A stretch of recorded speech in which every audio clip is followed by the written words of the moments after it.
Tôi về mặt cá nhân sẽ không thêm thông liên nhĩ theo đúng định nghĩa vào chủ đề này, nhưng vì có câu hỏi nên chúng tôi quyết định tôi sẽ kết hợp cả VSD và app, vì app không có riêng trong chương trình.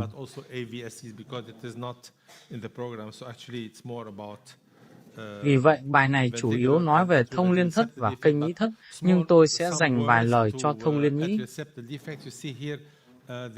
ASD được phân loại theo phát triển phôi thai, khiếm khuyết septum primum, khiếm khuyết septum circumdam, khiếm khuyết sinus venosus liên quan IVC hoặc SVC, và cả khiếm khuyết vùng xoang vành, loại gần như không thể phát hiện trước sinh. Tôi muốn nhấn mạnh septum primum và septum circumdam vì một số người nghĩ ASD1 và ASD2 là mức độ 1 và mức độ 2 về độ nặng, nhưng ở đây, tên gọi nói về phôi thai học. Ở mặt cắt 4 buồng, chúng ta thấy septum primum và septum circumdam tạo nên vùng vạt của lỗ bầu dục, septum primum tạo phần G gần các van nhĩ thất. Đây là lý do ASD1, tức otium primum, có thể được chẩn đoán trước sinh. Nếu quan sát cẩn thận hơn, nhiều trường hợp còn cho thấy hai van nhĩ thất cắm gần như cùng một mức ở vùng này. Ngược lại, ASD2 rất khó thấy vì phần lớn trường hợp không phải mất hoàn toàn vạt lỗ bầu dục mà chỉ là những lỗ nhỏ và trước sinh, chúng ta không thể phát hiện chắc chắn trừ khi vạt thực sự vắng. Tôi muốn nhấn mạnh mặt cắt này vì thoạt nhìn nó có thể gợi một khiếm khuyết vùng van nhĩ thất, nhưng ở thai này septum primum thực sự vắng trong khi vạt lỗ bầu dục vẫn trông bình thường. Nếu hình dung dòng máu đi vào nhĩ phải, nó sẽ đi qua khiếm khuyết vách này sang phía trái. Ở ca khác cũng vậy, bạn không thấy VSD, mà điển hình là một khiếm khuyết septum primum.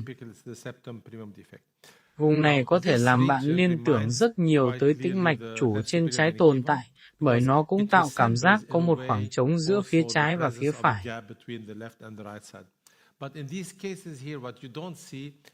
Nhưng trong trường hợp tĩnh mạch chủ trên trái, ở mặt cắt thấp hơn này, bạn không thấy van hai lá vì mặt phẳng nằm thấp hơn mặt phẳng ở ca trước. Nếu thêm Doppler màu, bạn sẽ thấy dòng từ tĩnh mạch chủ trên trái đi vào xoang vành, rồi đi từ phía trái sang phía phải của nhĩ. Thông điệp đơn giản ở đây là cách phân biệt hai tình trạng này. Nếu có kinh nghiệm, bạn có thể nhận ra cấu trúc van, nhưng Doppler màu sẽ cho thấy ASD1 có săn phải trái, trong khi tĩnh mạch chủ trên trái tồn tại, tạo dòng trái phải qua xoang vành.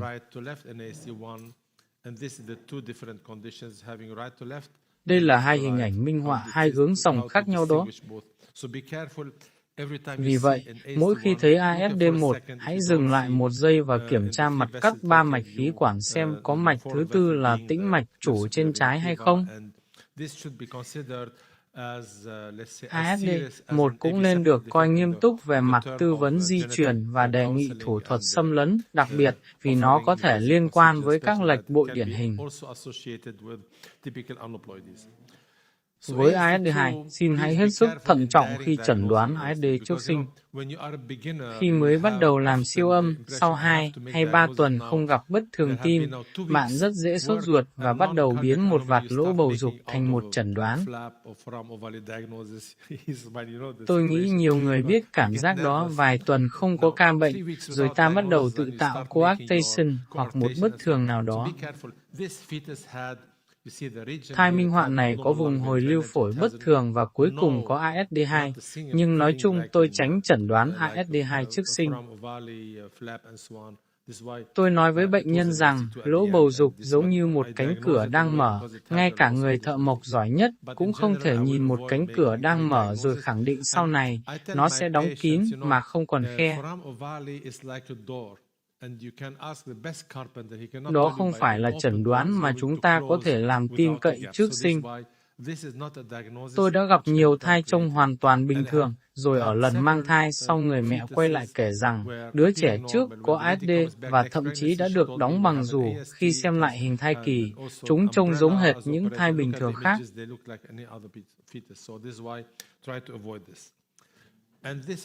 Vì vậy, hãy cố tránh chẩn đoán quá mức. Một tình huống khác là vặt lỗ bầu dục rất dài, phồng sang trái rồi sang phải, khiến ta có cảm giác nó sẽ không đóng và có lẽ sẽ thành ASD. Hãy quên ý nghĩ đó đi. Đặc biệt như chúng ta đã thảo luận, vạt lỗ bầu dục dư thừa có thể đi kèm bất cân xứng hai thất và bắt chước hẹp eo động mạch chủ. Đây là điều Dario Palladini đã công bố. Nếu gặp hình ảnh này và có cảm giác mất cân xứng, hãy bình tĩnh. Có thể đề nghị siêu âm sau sinh, nhưng phần lớn trường hợp là bình thường. Đừng làm bệnh nhân hoảng sợ chỉ vì máy độ phân giải cao của bạn nhìn thấy vạt lỗ bầu dục rất rõ. Đến phần tóm tắt của ASD, tôi sẽ bỏ qua slide, dạng đáng tin cậy nhất trước sinh là ASD1. Bây giờ chuyển sang thông liên thất. Đây là tình trạng rất thường gặp vì VSD hiện diện trong một tỷ lệ lớn các dị tật tim. Theo cách tác giả trình bày trên slide, khoảng 30% là VSD đơn độc và khoảng 40% là thành phần của những bất thường khác, tức tổng cộng khoảng 70%, và ông còn nhắc tới con số gần 80% tùy cách tính. Đây là một nhóm khiếm khuyết lớn và được phân loại theo vị trí, bất kể là tổn thương đơn độc hay là thành phần của một bệnh tim khác. Nếu mở tim ra, vùng gần van nhĩ thất được gọi là VSD inlet, vùng bè cơ là VSD muscular, vùng dưới động mạch chủ là VSD perimembranous như chúng ta đã thấy hôm nay, còn VSD supracristal hay outlet thường ẩn hơn. Muốn thấy VSD outlet, bạn gần như phải lấy mặt cắt chếch hoặc mặt cắt chụp ngắn, và nếu lỗ không lớn thì có thể bị bỏ sót. Những tai thường thấy trước sinh nhất là muscular và perimembranous, còn tai mà tôi lo hơn thường là perimembranous. Trong sơ đồ này, VSD inlet là type duy nhất nằm ngay ở mặt cắt 4 buồng, trừ khi VSD perimembranous rất lớn và kéo xuống vùng 4 buồng. VSD muscular chỉ thấy bằng 2D khi đủ lớn hoặc với máy có độ phân giải rất cao, còn VSD perimembranous nằm ngay dưới động mạch chủ lên. Với VSD inlet, tôi cực kỳ thận trọng vì đây là nơi điển hình gây dương tính giả do dropout. Bạn thấy một khoảng trống rồi nghĩ có VSD, nhưng nếu dưới 20 tuần thì rất thường chỉ là dropout. Cơ hội có một VSD inlet đơn độc thật sự ở khoảng 18 tuần là rất thấp, trừ khi thai có nguy cơ Down syndrome hoặc trisomy 18. Chỉ trong những bối cảnh như vậy, tôi mới tự tin hơn với chẩn đoán sớm. Ca đơn độc này, tôi gặp nhiều năm trước cho thấy bờ lỗ thông rộng và được lót bởi nội tâm mạc, thêm Doppler màu có thể thấy sự pha trộn màu giữa hai thất. Nhưng xin nhớ, ngay cả Doppler màu cũng có thể tạo dương tính giả. Vì vậy, tôi thích dùng đầu dò độ phân giải cao hơn hoặc hẹn lại sau 2 tuần trước khi chốt chẩn đoán. Với VSD muscular, hiếm khi thấy thật rõ trên 2D như ví dụ này. Nếu đã thấy rất rõ trên 2D, cần nhớ rằng lỗ có thể khá lớn và có thể đi kèm những bất thường khác. Thông thường, chúng ta thấy VSD muscular bằng Doppler màu nhạy. Với các máy mới, lỗ khoảng 2mm trở lên thường có thể thấy. Những lỗ nhỏ hơn dễ thoát khỏi grayscale và chỉ xuất hiện trên color Doppler. Ở hình này, bạn thấy dòng máu pha trộn qua vách, dòng thường hai chiều. Khi còn trẻ, bạn rất vui vì phát hiện được VSD. Khi lớn tuổi hơn, đôi khi bạn lại hơi buồn vì biết mình sẽ phải mất 10 phút giải thích với cha mẹ rằng đừng lo, đừng lo, đừng lo, trong khi người mẹ vẫn có thể khóc.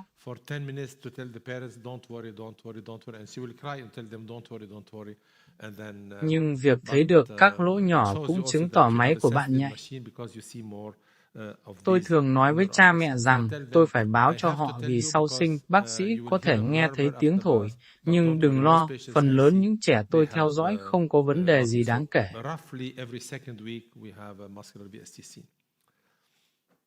Ở đơn vị chúng tôi, cứ khoảng 2 tuần lại gặp một VSD muscular nhỏ. Với máy mới, nhiều lỗ nằm gần moderator band và có thể thấy rõ, kích thước thường khoảng 1,5 đến 2 mm hoặc hơn. Nếu đặt sample volume, bạn có thể chứng minh dòng hai chiều, một hướng có dạng hai pha theo tâm chương và hướng kia có dạng một pha theo tâm thu, phản ánh chênh áp thay đổi theo chu truyền tim.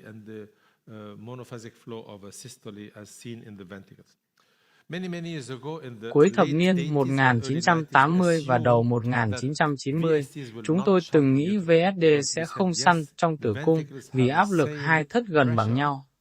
Điều chúng tôi chưa nhận ra lúc đầu là hai thất có thể có cùng mức áp lực, nhưng không đạt cùng áp lực ở cùng một thời điểm.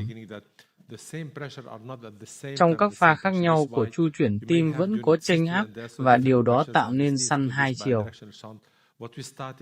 Khi color Doppler bắt đầu được dùng rộng rãi, chúng tôi bắt đầu thấy hiện tượng này, dù sách và bài báo thời đó vẫn thường viết rằng VSD không săn trong tử cung.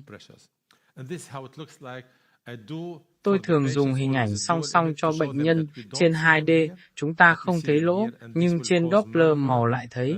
Tôi giải thích rằng trẻ có thể có tiếng thổi, vẫn lớn bình thường, lỗ có xu hướng đóng và điều họ muốn nghe nhất là không cần mổ. Thực tế, chúng ta không thể mổ một VSD muscular nhỏ như vậy. Khi cơ vách dày và khỏe hơn, lỗ thường tự đóng. Tôi không còn hứa một mốc thời gian cụ thể như 6 tháng hay 1 năm, vì bác sĩ tim mạch Nhi từng nhắc tôi rằng, nếu nói 1 năm sẽ đóng, thì gia đình sẽ quay lại đúng 1 năm và lo lắng nếu nó chưa đóng. Vì vậy, tôi chỉ nói đừng lo, nó không gây vấn đề đáng kể. 3 năm sau, người mẹ có thể quay lại mang thai lần nữa. Trong tiền sử ghi con trước sinh 3.800 gram, tôi hỏi còn VSD thì sao, và họ trả lời VSD nào, rồi mới nhớ ra, đúng rồi, nó đóng rồi, cháu khỏe. Đó là thông điệp tôi học được từ chính bệnh nhân. Ở đây một lần nữa bạn thấy dòng hai chiều, lúc thì phải trái, lúc thì trái phải tùy pha tim. Điều tôi không thích là thấy nhiều hơn một VSD muscular. Nếu có 2 lỗ, có thể còn 3 hoặc 4 lỗ khác và tạo hình ảnh squishy septum. Điều đó không dễ chịu vì nguy cơ biến chứng như viêm nội tâm mạc cao hơn, nên tôi thường hẹn kiểm tra muộn trong thai kỳ để chắc rằng không bỏ sót thêm lỗ. Tôi chỉ thực sự chứng kiến một VSD muscular đóng trong thai kỳ. Trong y văn có những báo cáo tỷ lệ đóng 20% hay 50%, nhưng tôi nghi một phần dữ liệu cũ có thể gồm những dương tính giả. Nếu bạn nghĩ một VSD đã đóng, hãy quay lại xem lần khám đầu tiên xem liệu lúc đó có phải là giả ảnh hay không. VSD perimembranous là nhóm thú vị nhất và cũng là nhóm thách thức. Nó thường thấy tốt nhất ở mặt cắt 5 buồng, vì đây không còn là vùng inlet mà là vùng đường ra. Như bài trước đã nói về dropout, những lỗ lớn có thể thấy trên 2D, nhưng thường rõ hơn trên Doppler màu, đặc biệt khi nhìn từ phía bên của tim. Đôi khi trên 2D không rõ, nhưng thêm màu sẽ thấy dòng đi qua VSD vào vùng động mạch chủ lên rồi đổi hướng theo pha tim. Cách tôi làm là xoay đầu giò từ mặt cắt mỏm sang mặt cắt bên để chứng minh lỗ và dùng độ phân giải 2D cao nhất có thể. Xin nhớ VSD perimembranous luôn nằm dưới van động mạch chủ. Nó không bao giờ nằm phía trên van động mạch chủ. Tôi đôi khi nhận các báo cáo kèm hình chỉ vào một khoảng trống phía trên van và gọi đó là VSD. Phía trên van thường chỉ là hình cắt của đoạn gần động mạch phổi hoặc cấu trúc ngoài thất, chứ không thể là VSD vì lỗ thông phải nằm bên trong tim. VSD over the aortic valve. You see over the aortic valve is probably the proximal pulmonary artery. Video này cho thấy cách thấy VSD nhỏ. Bạn có thể dừng cine bỏ màu và chứng minh lỗ trên 2D. Theo những gì tôi biết từ bác sĩ tim mạch Nhi, khi tư vấn họ thường nói rằng nếu cuối thai kỳ kích thước VSD nhỏ hơn đường kính van động mạch chủ thì có khả năng có thể chờ và chưa chắc cần phẫu thuật.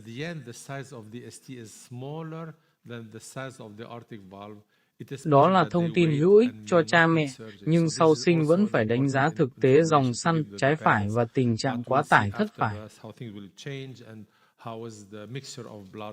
Đây là hình ảnh drop-out kinh điển trong công việc hàng ngày của tôi.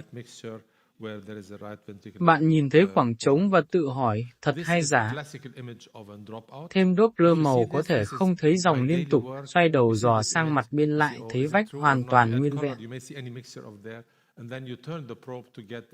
Trong trường hợp như vậy, tôi gần như bỏ qua chẩn đoán, trừ khi màu liên tục chứng minh được săn. Nếu còn nghi ngờ, tôi gọi bệnh nhân quay lại sau 2 tuần và nói thẳng rằng độ phân giải ở mặt phẳng này chưa đủ tốt. Nếu lần sau vẫn còn lỗ thật, khi đó tôi mới bàn tới thủ thuật xâm lấn.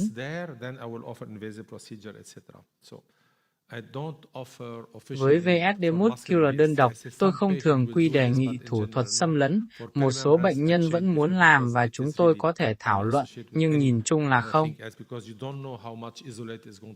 Với VSD perimembranous, tôi có thái độ khác vì liên quan với các bất thường khác cao hơn và ở thời điểm chẩn đoán ta chưa thể biết nó thực sự đơn độc đến mức nào.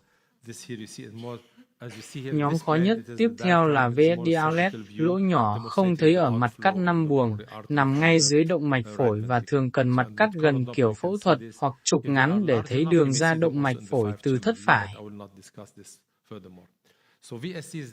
Doppler màu sẽ giúp nếu lỗ đủ lớn, đôi khi lỗ lớn cũng có thể lọt vào mặt cắt 5 buồng, nhưng tôi không đi sâu thêm ở đây. Khoảng 30% VSD có thể là tổn thương đơn độc, nhưng VSD cũng là thành phần bắt buộc của nhiều dị tật tim mà chúng ta đã thấy hôm nay, teo van ba lá kèm VSD, tứ chứng Fallot, thân trung động mạch, đô, gián đoạn quai động mạch chủ và áp. VSD cũng có thể đi kèm chuyển vị đại động mạch, khoảng 10 đến 15% TGA có VSD, theo số liệu được nhắc trong bài. Coarctation nặng có thể đi kèm VSD, dưới động mạch chủ, bệnh cơ tim cũng có thể có các VSD muscular, và về nguyên tắc VSD có thể xuất hiện với rất nhiều dị tật ngoài tim. Nếu nghĩ theo phôi thai học và khoảng thời gian vách liên thất hoàn thiện, bạn sẽ hiểu vì sao gần như bất kỳ bất thường phát triển nào cũng có thể đi kèm VSD. Một số dấu hiệu chúng ta thấy trước sinh, một số khác có thể bị bỏ sót, còn sau sinh thì ai cũng trở nên rất thông minh, nhìn bàn tay, khuôn mặt, mắt rồi nói rõ ràng không đơn độc, trong khi chính người làm siêu âm thai lại bị trách là đã bỏ sót. Vì vậy, hãy cẩn thận khi tuyên bố một VSD là hoàn toàn đơn độc. Với perimembranous VSD, tôi xem đây là vấn đề nghiêm túc hơn và nếu gia đình muốn, tôi đề nghị đánh giá chẩn đoán sâu hơn. Tôi không trình bày hết y văn, nhưng các nghiên cứu cho thấy nhóm VSD không đơn độc có tỷ lệ copy number variant cao hơn. Ở nhóm đơn độc vẫn có những phát hiện tình cờ, và một vấn đề của nhiều bài báo là họ không tách rõ muscular, perimembranous hay các type khác. Vì vậy, khi ai đó nói y văn có một ca, ta phải hỏi đó là type nào. Cách tiếp cận cũ là microarray, ngày nay phải cân nhắc cả exome sequencing. Một nghiên cứu từ Trung Quốc công bố năm 2023 được nhắc trong bài đã đề nghị exome cho VSD, nhưng chỉ có khoảng 50 trường hợp và một số có thêm bất thường. Vì vậy, tranh luận vẫn đang tiếp diễn. Ở cơ sở của tôi, khi đã làm thủ thuật xâm lấn, vì bất kỳ chỉ định nào, chúng tôi thường đề nghị exome, chứ không chọn bệnh nhân theo kiểu ca này làm ca kia không? Dù vậy, tôi vẫn nghiêm túc hơn với VSD perimembranous so với muscular. Với muscular đơn độc, tôi thường nói đây gần như một biến thể lành tính, có xu hướng tự đóng nếu không có gì khác.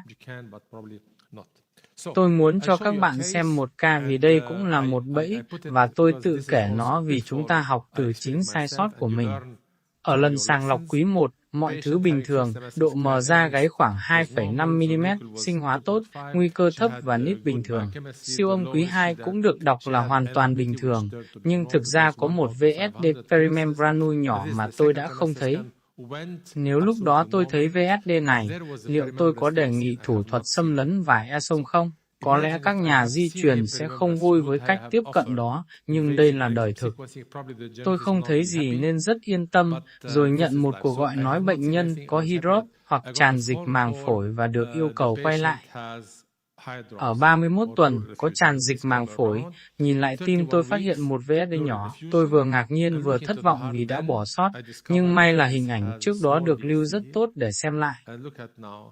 Đoán xem chẩn đoán cuối cùng là gì? Hội chứng Noonan. Em bé cuối cùng tử vong vì hydrop.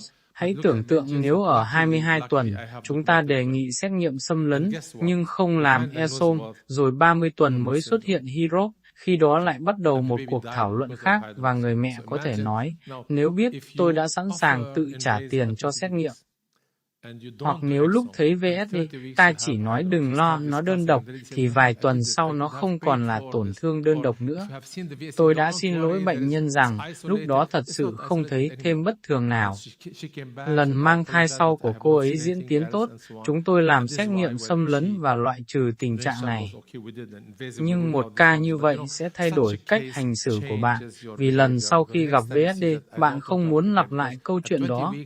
Nếu ESOM được làm ở 20 tuần, có thể đã cho chẩn đoán Noonan ngay cả khi chưa có các dấu hiệu điển hình. Ở thời điểm đó không có cytic hygroma hay những biểu hiện rõ khác, các dấu hiệu xuất hiện muộn hơn. Và nếu trẻ sống sau sinh, rất có thể về sau còn phát triển hẹp động mạch phổi hoặc bệnh cơ tim, vì chúng ta biết các biểu hiện tim của Noonan thường xuất hiện muộn, đặc biệt hẹp phổi và bệnh cơ tim. Đây là một bài học tôi đã học và là lý do chúng ta nên nghĩ rộng hơn vài bệnh cảnh quen thuộc. Tóm lại phần VSD, trong thực hành của tôi, với VSD inlet, perimembranous và outlet, tôi đề nghị xét nghiệm xâm lấn kèm microarray và ESOM sequencing. Ở Đức, các xét nghiệm này được bảo hiểm chi trả. Với VSD molecular đơn độc, dữ liệu về lợi ích xét nghiệm di truyền chưa đủ mạnh. Chúng tôi nói với gia đình rằng, nếu muốn có thể làm và có thể thảo luận thêm, nhưng thường không thúc đẩy. Chúng tôi thường tranh luận rằng, dữ liệu chưa đủ để biện minh cho xét nghiệm. Tuy nhiên, tôi luôn hỏi, việc hệ thống bảo hiểm có chi trả hay không phải là lý do y khoa. Câu hỏi y khoa là nếu xét nghiệm được chi trả, bạn có làm hay không, dữ liệu có đủ không, và có những bệnh mà siêu âm chưa thể nhìn thấy hay không. Tôi vừa cho các bạn một ví dụ và chắc chắn còn những ví dụ khác. Ở cartel động mạch phổi trước đó, tôi cũng không hề nghĩ cuối cùng lại là hội chứng Charcot. Những dấu hiệu của Charcot có thể xuất hiện rất muộn hoặc rất khó thấy trước sinh. Coloboma mắt thì thôi, gần như không ai thấy, tai nhỏ cũng vậy, không ai đi tìm tai nhỏ chỉ vì áp xa hay bất thường động mạch phổi. Vì thế xin hãy thận trọng trước khi tuyên bố một tổn thương là đơn độc. Bây giờ kết thúc bằng chẩn đoán thường khá thẳng và điều cần biết là bệnh này tương đối thường gặp, tần suất gần với hội chứng tim trái thiểu xả. Phần lớn trường hợp nằm trong bối cảnh lệch bội như trisomy 21, trisomy 18 và các bất thường tương tự. Nó cũng rất thường gặp trong heterotaxy.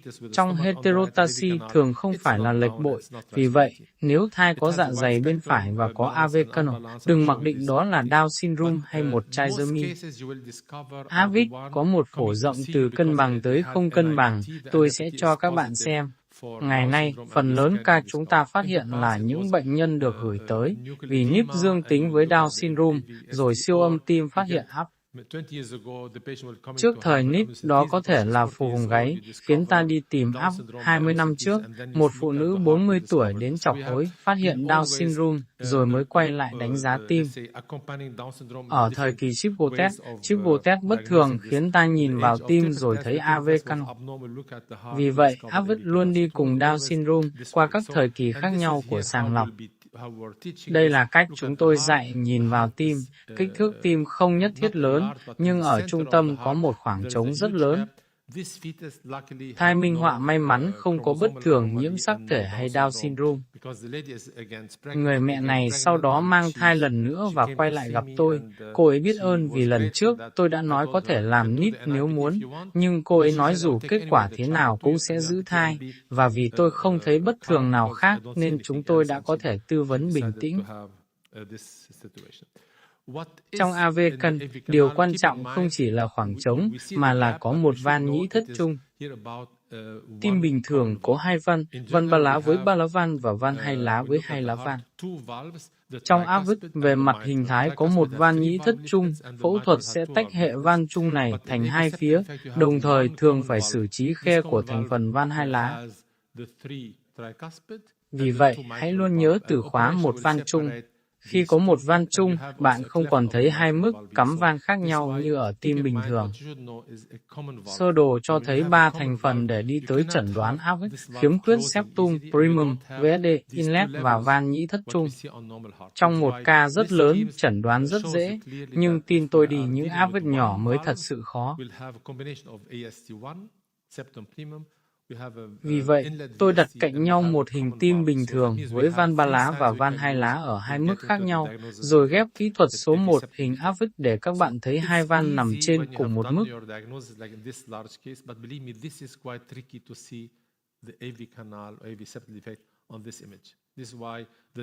Khi học cách nhìn tim như vậy, bạn sẽ dần ngừng chỉ đi tìm cái lỗ ở giữa tim và bắt đầu tìm dấu cắm tuyến tính của van nhĩ thất.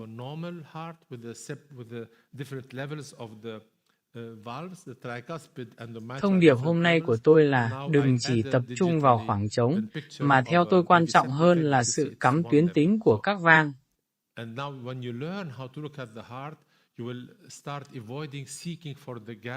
Tôi không đi sâu vào điều Julen đã trình bày ở cuộc họp trước về cắm tuyến tính của van như một thể rất nhẹ hay một dạng áp vích không có lỗ thông rõ, nhưng đây là dấu hiệu chính bạn cần nhớ.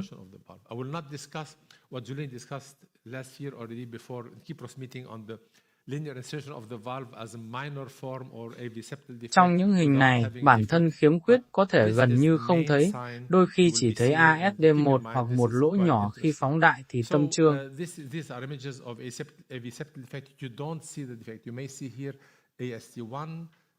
Nhưng cảm giác đầu tiên của bạn phải đến từ việc nhận ra hai van nằm cùng một mức. Đây là một ca rõ hơn dành cho người mới học. Trong sách của chúng tôi, sơ đồ cũng vẽ hai thành phần van cùng một mức bởi vì về bản chất đó là một van chung.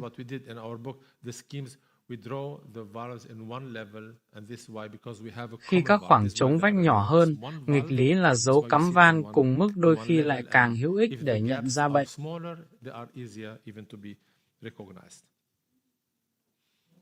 Ở một ca kinh điển có trisomy 21, trong tâm trương và tâm thu bạn thấy sự cắm tuyến tính cùng với VSD và ASD type primum. Video này là một ví dụ rõ. Vì chỉ có một van nhĩ thất trung, trên mặt cắt dọc hoặc cạnh dọc van có thể mở đóng giống miệng cá. Thay vì nhìn thấy hai van riêng, bạn thấy một van chung. Tôi không tự tin đến mức cố phân loại sâu trước sinh xem từng kiểu bám của van chung thuộc sắp tai nào. Bạn có thể dùng 3D hay bất cứ kỹ thuật gì bạn muốn, nhưng theo ý kiến cá nhân tôi, ở thời điểm hiện tại chưa chắc đáng để bỏ nhiều công sức vào việc đó. Doppler màu thì rất hữu ích vì cho thấy dòng đi qua vùng giữa tim. Nhưng xin cẩn thận, nếu cài máy không tốt và tăng gian quá nhiều, bạn có thể tạo AV Cano ở bất kỳ thai nào. Vì vậy, phải bắt đầu bằng hình 2D tốt rồi dùng màu để xác nhận, không phải ngược lại. Van chung cũng không phải lúc nào đóng kín, do đó có thể có hở van nhĩ thất. Trong những ca rõ, tôi khuyên nên tìm tổ hợp dấu hiệu, mức cắm van thấp và tuyến tính, Doppler màu qua vùng trung tâm và hở van. Đây là một áp phích có hở van nặng. Tôi tin rằng một số trường hợp ở quý 1 từng được đặt sample volume ở van ba lá để tìm hở van ba lá như marker Down syndrome, thực ra có thể là hở của van nhĩ thất trung trong áp.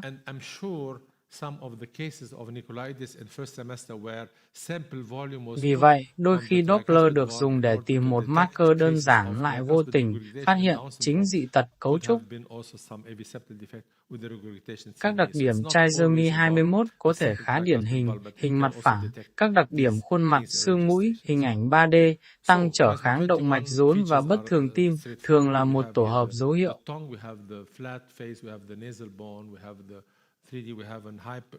Nhưng cuộc sống luôn có ngoại lệ, vì vậy một dấu hiệu đơn độc như AVID vẫn có thể là gợi ý quan trọng.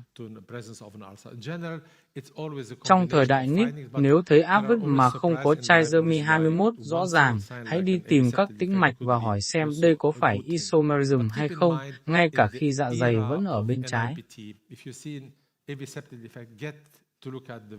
Đó là chẩn đoán tiếp theo bạn phải nghĩ tới. Đừng cho rằng chỉ vì NIP âm tính thì AVID trở nên khó hiểu hoặc vô nghĩa. Tôi rất thích ca tiếp theo vì nó cũng là một ca đã dạy tôi nhiều điều. Bệnh nhân đã được một đồng nghiệp rất giỏi khám lúc 13 tuần. Cô ấy cảm thấy tim không hoàn toàn ổn và gửi bệnh nhân cho tôi ở khoảng 18 tuần vì có một ít dịch quanh tim. Thời đó chúng tôi chưa có NIP. Trên 2D, nếu không biết dấu hiệu cần tìm, bạn hoàn toàn có thể bỏ sót vì khoảng trống vách không rõ. Nhưng dấu hiệu có thể thấy ngay trên 2D là các van nhĩ thất cắm tuyến tính, không nằm ở hai mức khác nhau. Trên Doppler màu thì chẩn đoán rất thẳng, nhưng hãy dừng lại và đi từng bước. Bạn nhìn thấy các van dày ở cùng một mức, sau đó đi từng khung hình và thấy khoảng trống ở trung tâm tim. Trong tâm chương khi van mở, khoảng trống rõ hơn và Doppler màu làm dòng trung tâm nổi bật. Nói cách khác, kết hợp 2D, biết chính xác phải nhìn chi tiết nào với Doppler màu sẽ giúp rất nhiều để đi đến chẩn đoán. Phổ AVID luôn gồm 3 nhóm cân bằng, nghĩa là hai thất gần cùng kích thước, không cân bằng ưu thế phải, nghĩa là thất trái nhỏ, thường đi cùng coarctation, và không cân bằng ưu thế trái, nghĩa là thất phải nhỏ, có thể đi cùng hẹp động mạch phổi hoặc bệnh khác.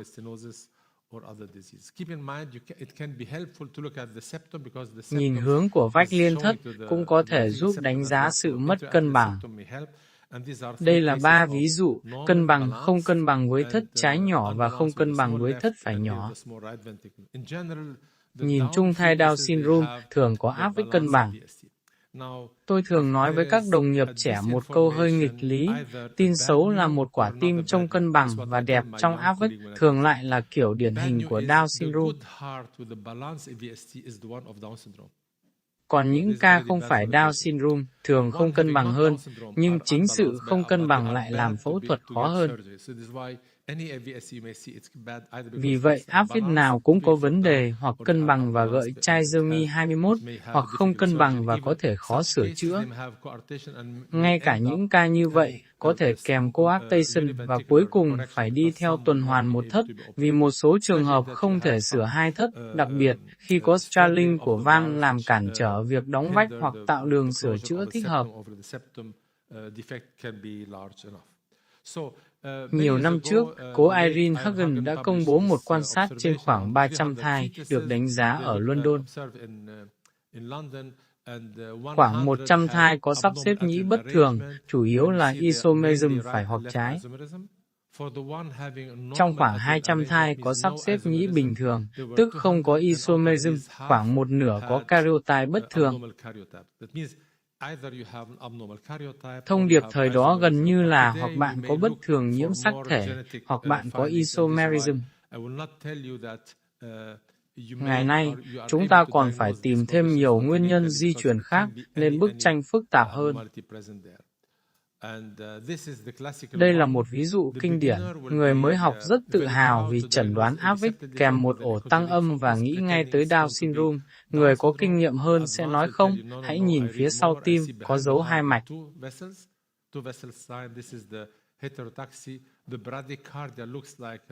Dấu hai mạch gọi heterotaxy, nhịp trọng gọi isomerin trái, cùng với hình thái đối xứng của tiểu nhĩ. Như vậy, đây là hình ảnh điển hình của isomerism trái kèm block team. Ở các thai isomerism, nếu có block team còn có thể thấy cơ tim dạng xốp non compaction và điều đó làm tiên lượng xấu hơn. Tôi sẽ kết thúc bằng một tổng quan. AVID có thể đơn độc nhưng cũng có thể là một phần của isomerism. Vì vậy, điều tiếp theo tôi kiểm tra là hệ tĩnh mạch IVC và các tĩnh mạch phổi. AVID có thể phối hợp với coarctation, tứ chứng Fallot, tĩnh mạch chủ trên trái tồn tại và đô đặc biệt trong các thể AVID không cân bằng. Ngoài các trisomy điển hình và isomerism, cần nhớ rằng một số isomerism có nền tảng di truyền như rối loạn vận động lông chuyển nguyên phát và nhiều gen mới được phát hiện liên quan đến bất thường sắp xếp tạng. AVID cũng có thể xuất hiện trong bất kỳ hội chứng đơn gen nào. Một ví dụ thường gặp là CHAD syndrome. Một nghiên cứu đa trung tâm từ Hà Lan do nhóm tác giả được nhắc trong bài thực hiện trên khoảng 300 trẻ CHAD cho thấy các bất thường tim rất đa dạng, khiếm khuyết vách khoảng 26%, ASD khoảng 13% và bất thường cono chân cổ khoảng 31% theo các con số được trình bày. Nhiều năm trước, tôi học rằng tứ chứng Fallot gợi CHAD. Ngày nay, chúng ta biết CHAD có thể đi với rất nhiều kiểu bệnh tim khác, kể cả các khiếm khuyết vách.